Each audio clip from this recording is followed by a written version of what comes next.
आज की हमारी पहली न्यूज़ है कि इंडिया और कजाकिस्तान के बीच में एक जॉइंट मिलिट्री एक्सरसाइज है जिसका नाम क्या है, काजिंद है। और ये एर्थ मिलिट्री एक्सरसाइज है जो उत्तराखंड के अंदर हुई है।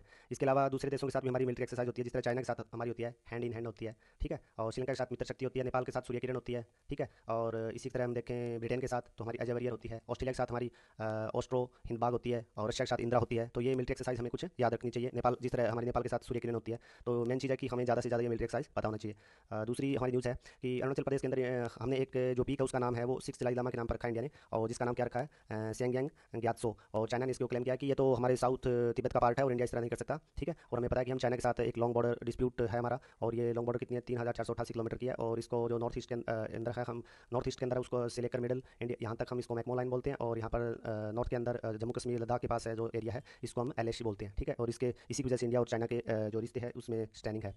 इसके अलावा तीसरी खबर हमारे पास कि जो index of eight core industries है, इसका जो अगर हम देखें ग्रोथ है, वो पिछले साल की तुलना में 1.1% घटी है। ये 8 कोर इंडस्ट्रीज़ हमारी टोटल जितनी भी हमारा इंडस्ट्रियल प्रोडक्शन होता है उसका लगभग 40% ये शेयर करती है। और यानी कि मेजर इंडस्ट्रीज़ है। इसमें हम कौन कौन सी, इसमें कोल है, इसमें क्रूड ऑयल है, और इसमें सीमेंट है, इसमें नेचुरल गैस है, इसमें इलेक्ट्रिसिटी है, इसमें फर्टिलाइजर है, और इसमें स्टील है। तो ये सारी इन्होंने कहा कि सिर्फ स्टील का और फर्टिलाइजर का ही ग्रोथ देखने को मिला है और बाकी में इसमें डिक्लाइन हुआ है। तो ये कोर आर्ट इंडस्ट्रीज आपको ये ध्यान रखनी चाहिए। हमने भी एक आर्टिफिशियल इंटेलिजेंस का एक लार्ज लैंग्वेज का मॉडल इनिशिएटिव स्टार्ट किया भारत सरकार ने, जिसका नाम क्या है, बारजेन है। ताकि ज़्यादा से ज़्यादा डाटा को, बड़े डाटा को प्रोसेस किया जा सके। किसी भी स्कीम के अंदर, किसी भी गवर्नमेंट इनिशिएटिव के अंदर हम किसी चीज़ को पहचान के हम डाटा को यूज़ करके इसी तरह हम पॉलिसी बना सकें। तो ये भारत जेन क्या है, हमारा एक एआई मॉडल है, ऐसा हम याद रख सकते हैं।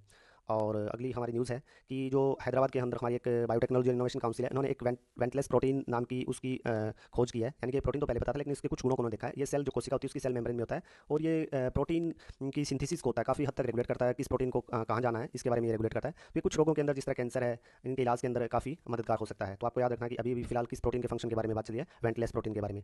केरला गवर्नमेंट ने, जिस तरह ये न्यूज़ कल भी आई थी, तो इसमें क्या था कि एक ऑपरेशन अमृत स्टार्ट किया है। यानी कि उन्होंने कहा कि over the counter medical store पर सीधे आप एंटीबायोटिक्स नहीं ले सकते। उसका कारण होता है एंटीबायोटिक रेजिस्टेंस। बहुत बड़ा एक कैटास्ट्रोफ हो सकता है पूरे वर्ल्ड के अंदर, और हो भी रहा है कि आप अगर कम टाइम के लिए और बहुत ज़्यादा मात्रा में एंटीबायोटिक लेते जाते हैं, तो जो बैक्टीरिया होते हैं वो उससे लड़ने के प्रति अपनी जो उसको पावर विकसित कर लेते हैं।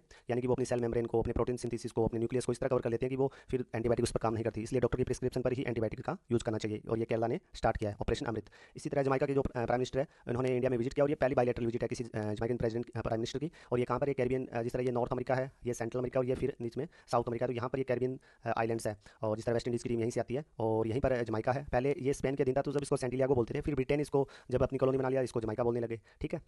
जिस तरह अपने निकोलस पूरन है, क्रिस गेल है, वो जो प्लेयर है, और ये नॉर्थ अमेरिका का यूएसए पार्ट है। आपको पता होगा इस तरह, जिस तरह ऊपर कनाडा है, फिर नीचे यूएसए है, फिर यहाँ पर जो सेंट्रल अमेरिकन कंट्रीज हैं, निकारागुआ है, होंडुरास है, ठीक है, मैक्सिको है, ठीक है, फिर नीचे फिर आपकी जो साउथ अमेरिका है, वहाँ पर Argentina, Chile, Peru, Brazil, Uruguay, ठीक है, ये सारी कंट्रीज है। तो जो जो नॉर्थ अमेरिका है और जो सेंट्रल अमेरिका है, यहाँ पर जो अटलांटिक ओशन के अंदर, कैरिबियन सी के अंदर कैरिबियन आइलैंड्स होते हैं। ये छोटे छोटे देशों का काफ़ी समूह होता है। ठीक है। ज़्यादातर इंडस्ट्री इनकी जो जो जीडीपी होती है वो टूरिज्म पर ही डिपेंड करती है। और जमाइका की फर्स्ट प्राइम मिनिस्टर की फर्स्ट बायलेटरल विजिट है, ये भी आपसे पूछा जा सकता है। आज के लिए इतना ही। Thank you.